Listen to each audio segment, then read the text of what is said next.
indispensabilité, capitalisation, l'absorption, l'évolution, l'imitation, la vitesse, le marketing, les détails, le respect, l'amour.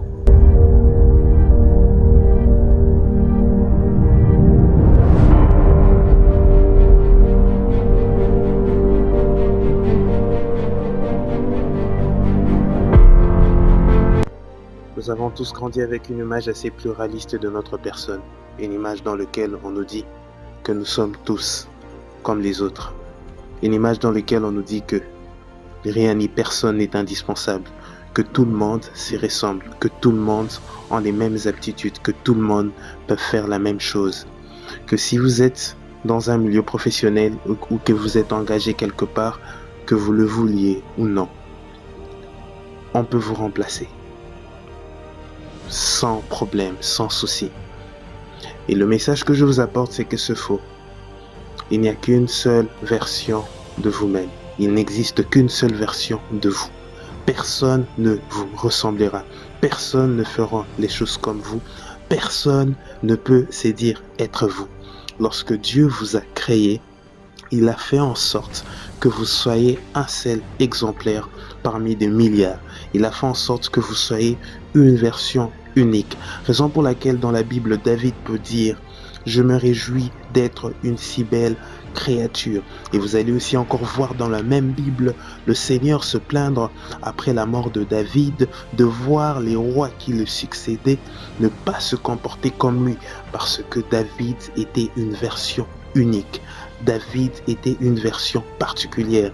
Alors peut-être que vous vous retrouvez dans une situation où on vous dit que vous êtes comme les autres. Sachez que vous n'êtes pas comme les autres. Vous avez des talents que les autres peuvent avoir, mais ne le manifesteront pas comme vous.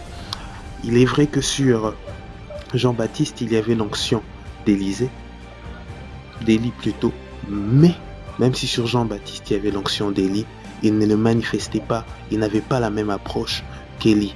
Donc il est très important pour chacun d'entre vous de savoir, surtout de croire que vous êtes indispensable là où vous vous trouvez. La pensée de l'indispensabilité est très importante pour vous. Si l'on vous dit que vous n'êtes pas indispensable, que l'on peut vous ressembler, dites bien que c'est faux, parce que cela va créer en vous une forme de paresse et de manque de responsabilité par rapport à ce que vous êtes appelé de faire sur terre, à savoir offrir une portion de vous.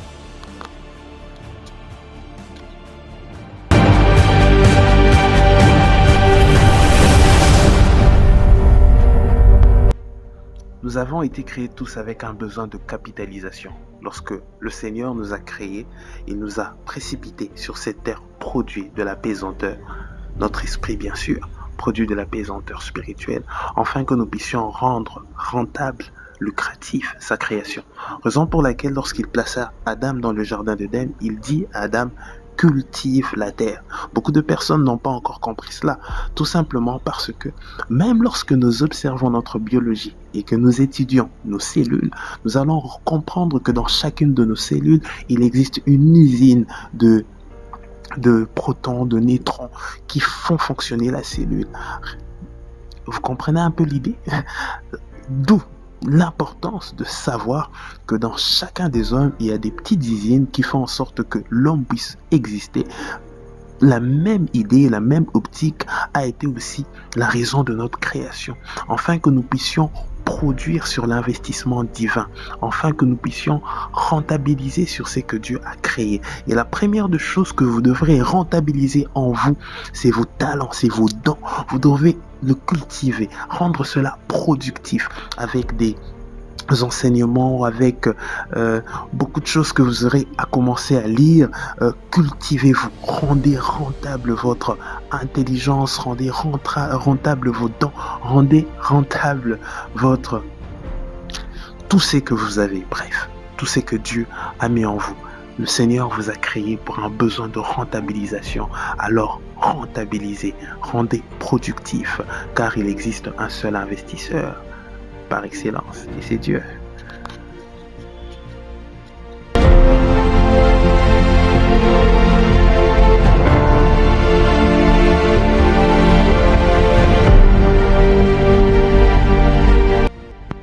l'absorption. Lorsque nous étudions attentivement notre métabolisme, nous allons observer quelque chose de particulier. Dans nos cellules est logé des électrons magnétiques. Ces électrons magnétiques ont pour objectif nécessairement de faire en sorte que notre corps dégage une forme d'énergie magnétique envers tout notre environnement. Ça veut dire que si, par exemple, on s'électrocute, le produit de l'électrocution, c'est notre corps qui est en magnétisme avec la phase d'électricité et qui fait en sorte que nous la ressentons. Et c'est quelque chose que beaucoup de personnes n'en parlent pas. Notre métabolisme a été créé plutôt de la sorte, tout simplement parce que nous avons un pouvoir d'absorption. Lorsque j'étais en train de discuter avec un jeune homme récemment, je lui ai posé la question, est-ce que c'est possible que le métal, donc le cuivre, puisse absorber de l'électricité et c'est ce qui crée une masse? Et puis il a dit oui, c'est possible. Et c'est la même chose pour nous. Nous avons la possibilité d'absorber des choses. Comment absorber des choses? Par la prière. Lorsque nous nous mettons à genoux et que nous cherchons à vivre une pesanteur spirituelle, une attraction spirituelle, nous voulons que le Saint-Esprit nous communique des choses dans la prière, nous communique des choses. Cela ne peut être possible que par la prière. Parce que par la prière, le Saint-Esprit nous communique des choses venant de Dieu, afin que nous les absorbions et qu'elles deviennent nôtres. Alors, si vous avez besoin d'évoluer, si vous avez besoin d'attirer une pesanteur spirituelle dans votre vie, priez.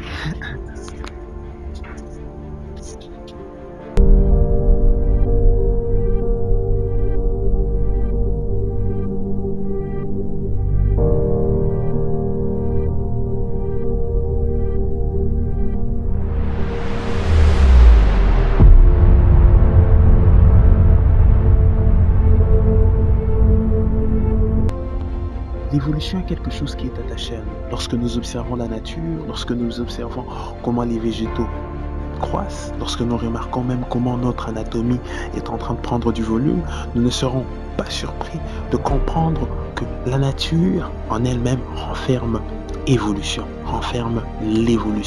Donc c'est un principe divin, une loi divine que nous devons mettre en action pour l'expansion.